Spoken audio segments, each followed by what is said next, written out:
자, 이번에는 이제 주택 임대소득 사업자 감면 요건 완화.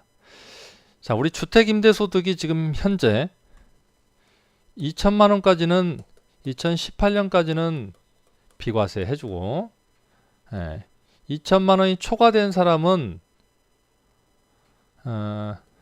과세를 한단 말이죠.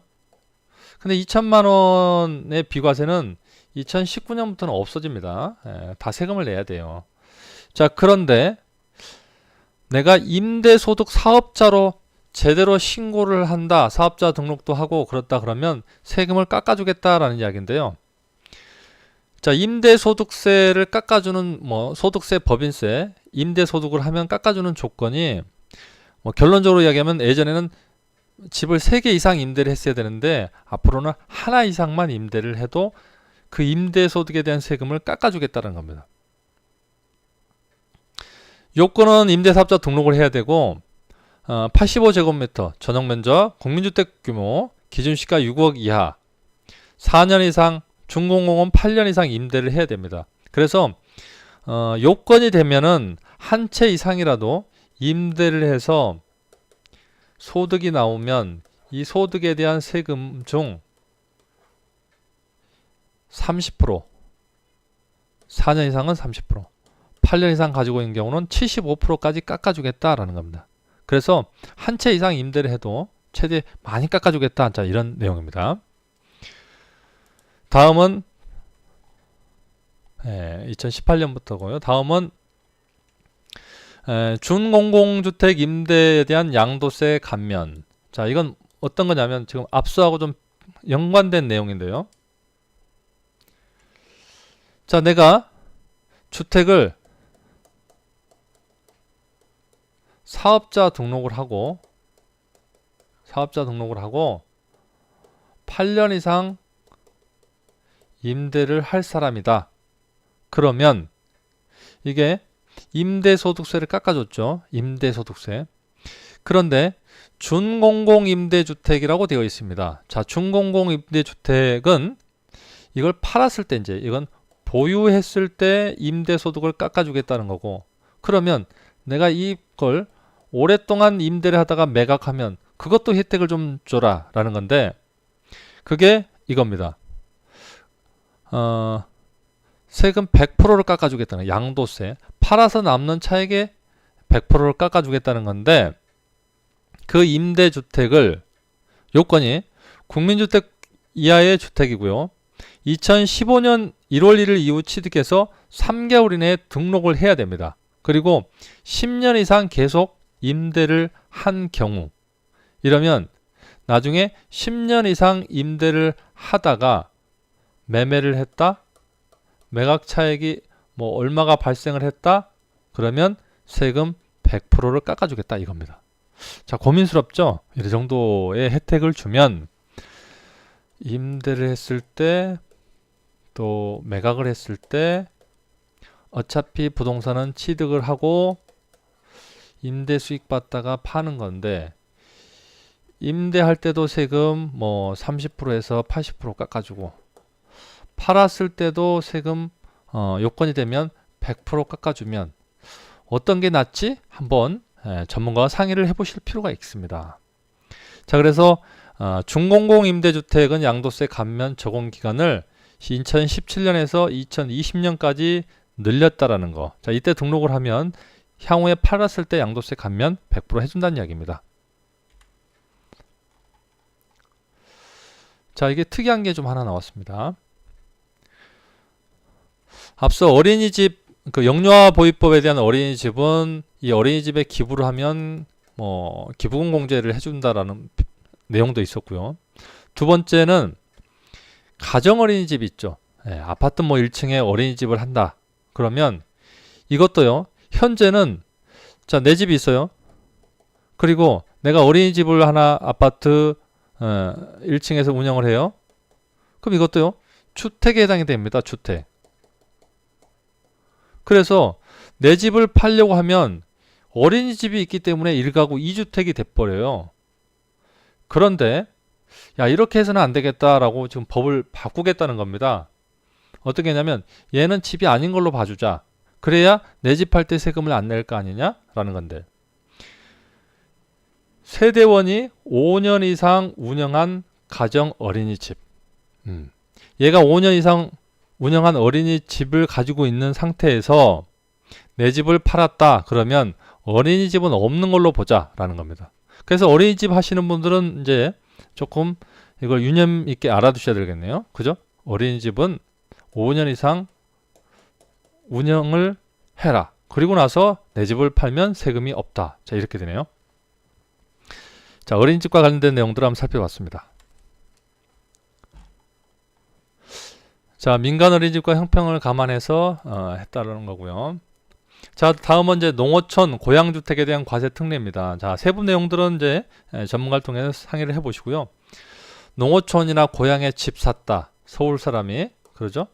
그러면 1가구 2주택 해당되지만 농어촌 주택과 고향주택은 없는 걸로 봐서 서울집 팔 때 1세대 1주택이면 비과세 요건을 해주겠다라는 겁니다.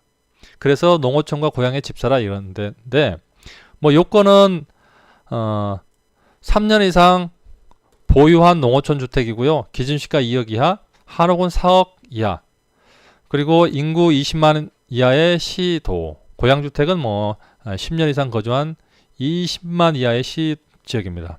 그래서 적용 기간을 17년으로 끝나는 건데 2020년까지 늘렸다는 겁니다. 자, 그래서 농촌이나 고향에 새로 집을 사도 1가구 2주택에 해당 안 된다라는 겁니다. 물론 농어촌 고향주택의 요건은 별도로 있습니다. 그거 검토하고 적용하셔야 돼요. 자, 다음은 8년 이상 자영한 어업용 토지에 대한 양도세 감면 신설입니다. 자, 이건 어떤 내용이냐면 우리가 농지는 8년 이상 경작하면 세금을 양도세를 매매를 하면 100% 감면을 해주는데 농민만 되느냐? 요즘 어민도 좀 해주라. 어민이 토지 가지고 있는 거, 뭐 양식장을 한다거나 이런 경우는 8년 이상 어민도 하면은 이 파는 토지 건물에 대해서는 세금 100% 감면해달라 이런 겁니다. 그래서 100% 감면. 연간 1억, 5년간 2억. 2020년까지 파는 것들은 좀 같이 좀 농민만 살려주지 말고 어업인도 좀 살려달라. 자, 이런 내용입니다. 자, 2018년 1일 이후에 양도하는 부터죠. 그래서 어때요? 어업용 토지를 가지고 있는 분들은 이게 통과가 되면 내년에 팔면 세금 100% 감면 받는다는 이야기입니다. 자, 축사용지. 자, 어민만 되느냐, 농민만 되느냐, 축협도 좀 해달라. 축산하시는 분도 좀 해달라는 겁니다. 자, 이건 좀 합리화하는 건데, 축사용지를 팔면 지금 현재 양도세 감면을 해주는데, 자, 이 기간을 좀 연장을 하고 감면한데도 좀 늘려달라, 뭐 이런 겁니다. 8년 이상 축산업에 종사했다. 그러면 토지 건물, 축사를 팔면 세금을 100% 감면해주는데 규모의 요건이 있었어요. 규모를 1650평방미터 이내로 했는데 규모는 삭제를 했습니다. 축사 면적이 커도 상관이 없다. 자, 그리고 감면 한도는 줄었어요. 연간 1억, 5년간 2억으로 줄였고요. 기간은 2020년까지 늘렸습니다. 자, 그래서 과거에는 이제 면적 때문에 감면을 다 못 받았다면 앞으로는 면적 때문에 감면을 못 받을 일은 없다. 자, 이렇게 바뀌었습니다. 바뀔 것 같아요. 2018년 1월 이후에 파는 분부터 라는 거고요. 자, 국가에 양도하는 산지는 양도세 적용 기한을 연장한 겁니다. 이건 연장이에요. 기간을 2020년까지 17년 만료했는데, 자, 지금 뭐 국가에서 우리 국유름 조성에서 민간 토지를 뭐 살림 이런 걸 사면 세금을 깎아줍니다. 자, 그거 깎아주는데 10%만 깎아주는데 그 기간이 올해 말까지였는데 2020년까지 늘리겠다는 이야기입니다. 그래서 그건 연장되니까 좋은 거고요. 자, 이게 조금 들어왔네요. 어떻게 될지 모르겠어요. 이것은 양도세 감면 한도 이론화라는 것은 한도를 줄이겠다는 이야기입니다. 결론적으로 이야기하면 양도세 1년간 감면 한도가 1억이었고요. 5년간 감면 한도는 2억 원짜리가 있고 3억짜리가 있어요. 자, 그런데 이것을 뭐 2억짜리, 3억짜리 이거 다 뭐 구분해서 하지 말고 이거 다 합쳐서 2억만 해줘. 이런 겁니다. 자, 그러면 뭐 어떻게 하면 줄었다는 이야기죠. 이 내용도 좀 알고 계셔야 될 것 같아요. 그래서 이거 언제 적용합니까? 2018년 이후에 양도하는 분부터 적용한다는 겁니다. 자, 그럼 간단히 좀 예를 들어서 설명을 해드려야 되겠네요. 감면을 아예 없애는 건 아니고요. 자, 한번 보시겠어요?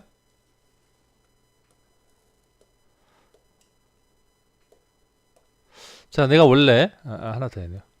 원래 이때 이제 뭐 농지를 하나 팔았어요. 그럼 1년간 감면 한도는 1억입니다. 1억이에요. 그러면 매년 1억이냐? 매년 1억을 해주느냐? 그렇지 않고 5년간 통틀어서 뭐 어떤 거는 2억 또는 3억을 해줬는데 이 감면은 이제 3억 이런 거 없고 다 합쳐서 2억이다. 이렇게 되어 있습니다.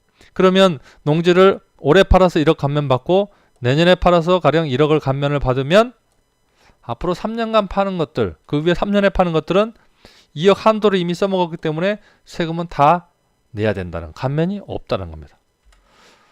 자, 이거 통과되면 또 세금 부담이 늘겠네요.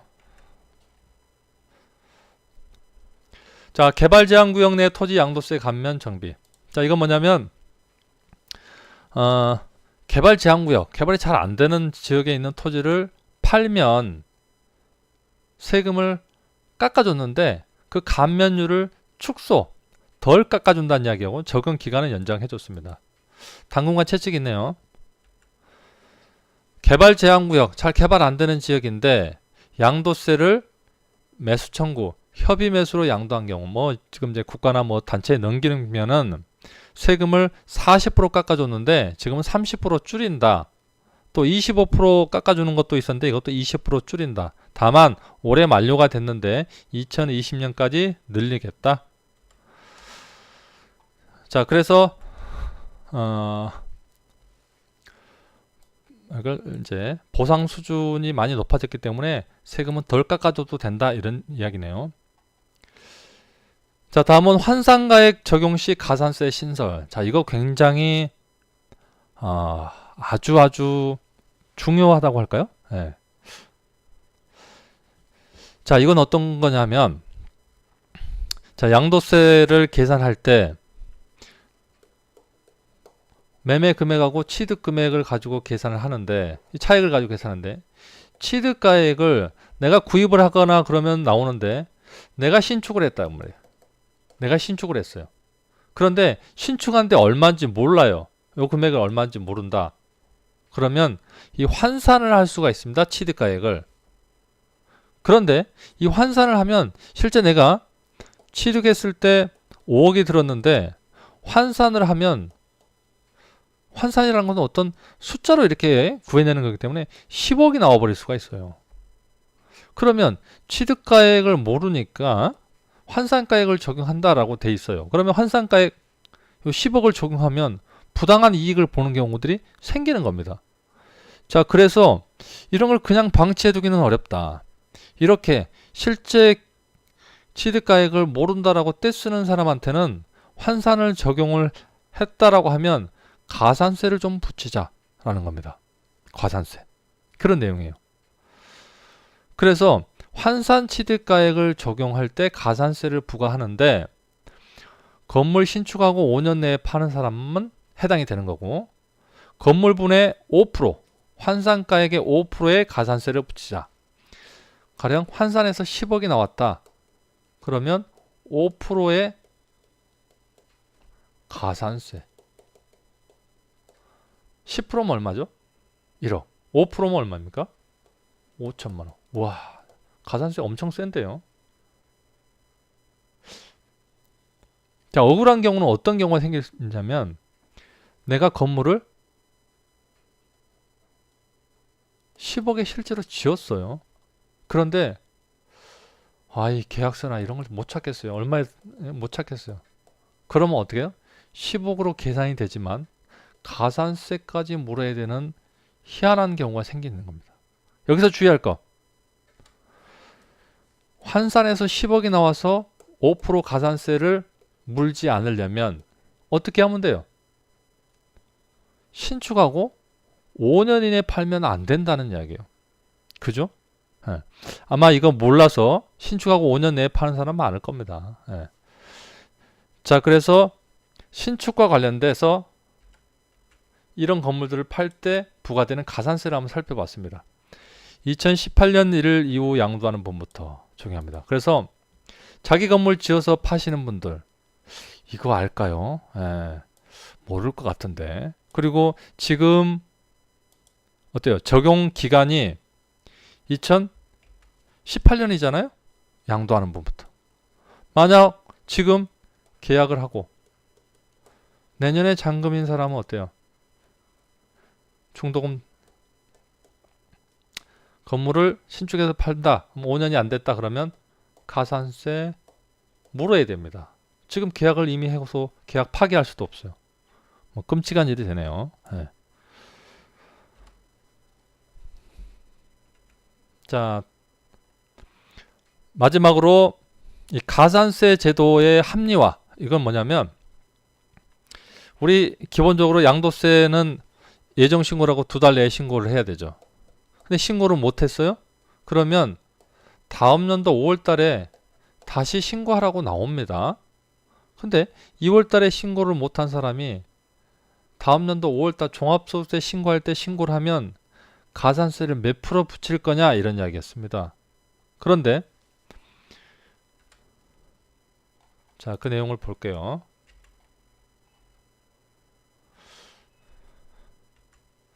내가 2월 달에 신고를 2달 내에 했어야 되는데 못했다.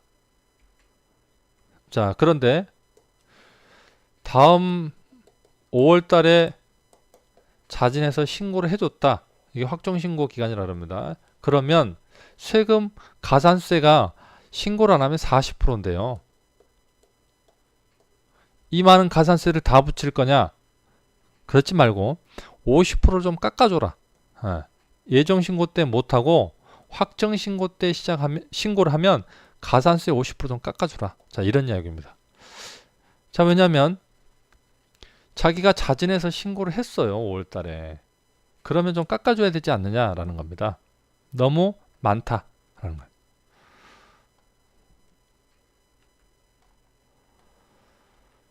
자, 그래서 이 부동산과 관련된 세금 변경된 사항들을 같이 한번 살펴봤습니다. 그래서 이제 자세한 내용들은 플레이스토어에서 있는 텍스랜드를 검색해서 앱을 다운받으시면 많은 정보를 같이 받아볼 수 있습니다.